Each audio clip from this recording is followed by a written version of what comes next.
The Henschel Hs-123 was a single-seat biplane dive bomber and the first dedicated close-support aircraft flown by the German Luftwaffe. Henschel was a German locomotive manufacturer.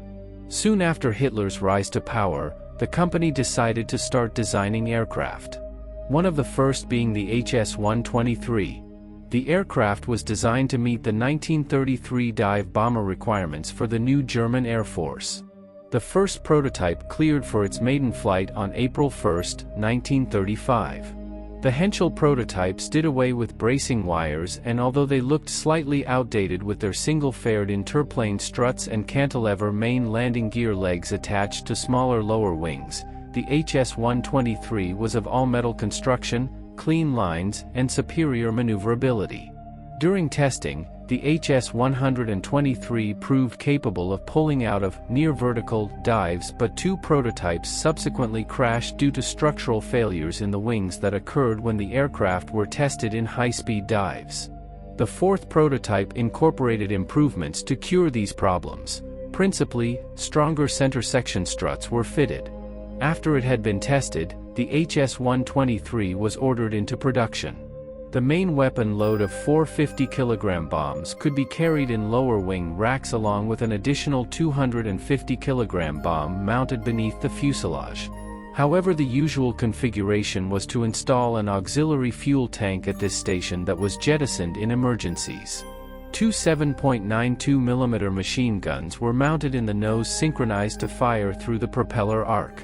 The aircraft entered service in autumn 1936. By 1939, despite its success in Spain, the Luftwaffe considered the Hs-123 obsolete and the close support wings had been disbanded, with only one group still equipped with this aircraft type. During the same time, at the request of Colonel Wolfram von Richthofen, Chief of Staff of the Legion Condor, 5 aircraft had been deployed to Spain as a part of the Legion Condor, intended to be used as tactical bombers. In their intended role, the Hs-123s proved to be somewhat of a failure, hampered by their small bomb capacity and short range. Instead, the Hs-123s based in Seville were used for ground support, a role in which their range was not such a detriment, and where the ability to accurately place munitions was more important than carrying a large load. The combat evaluation of the Hs-123 demonstrated a remarkable resiliency in close support missions, proving able to absorb a great deal of punishment, including direct hits on the airframe and engine.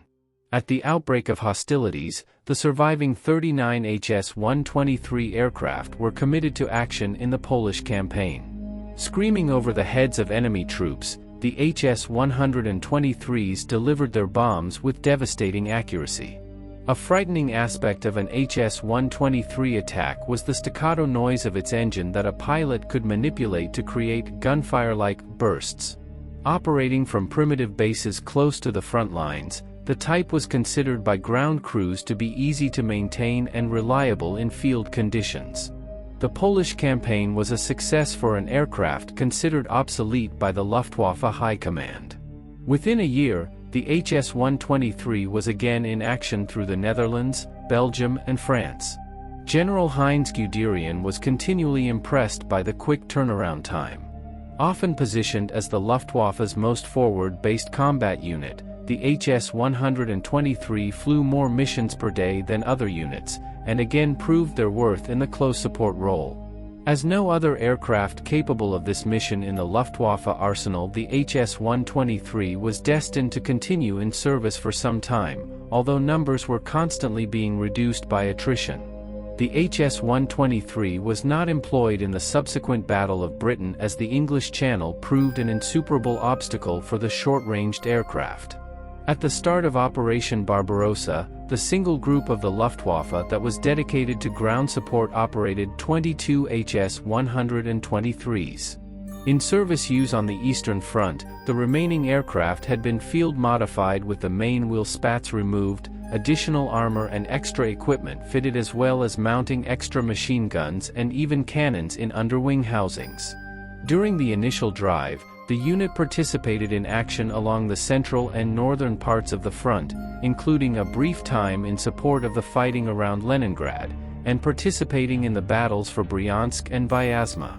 The winter brought hardship to all German forces in Russia, and the pilots in the open cockpits of the Henschels suffered accordingly.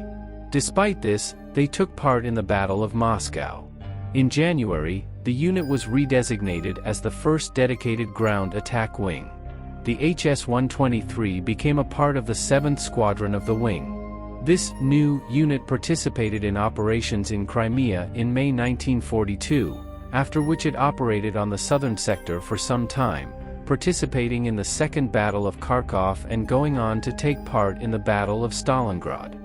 In the meantime, the small number of operational HS-123 continued to slowly dwindle. Aircraft had been salvaged from training schools and even derelict dumps all over Germany to replace losses. The aircraft that had supposedly replaced the HS-123, the Ju-87, also started to be assigned to ground support units, leaving tactical bombing to newer aircraft. The greatest tribute to the HS-123 usefulness came in January 1943 when General Wolfram von Richthofen, then Commander-in-Chief of Air Fleet 4, asked whether production of the HS-123 could be restarted because the HS-123 performed well in a theater where mud, snow, rain and ice took a heavy toll on the serviceability of more advanced aircraft. However, the Henschel factory had already dismantled all tools and jigs in 1940. After taking part in the Battle of Kursk, the 1st Ground Attack Wing returned to Crimea, and there during late April 1944, they finally gave up the aircraft that had served all over Europe from Spain to Leningrad. But the 7th Squadron traded its last HS-123s in mid-1944, for Ju-87s, a type that was to have replaced it back in 1937. By 1945, the HS-123s that remained serviceable were reassigned to secondary duties such as supply dropping and glider towing. The Henschel HS-123 showed that a slow but rugged and reliable aircraft could be effective in ground attack. Despite its antiquated appearance, the HS-123 proved useful in every World War II battlefield in which it fought.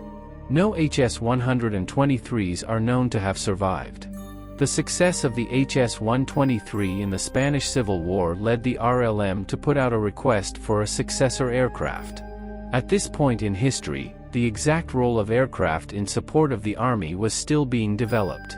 This was perhaps the first dedicated attack aircraft design which was intended to fulfill the close air support role in the niche between the tactical bomber and the dive bomber. The successor chosen was the Henschel HS-129. I hope you enjoyed this episode, and to make sure you don't miss my future work, please make sure you are subscribed to my channel and press the bell notification button.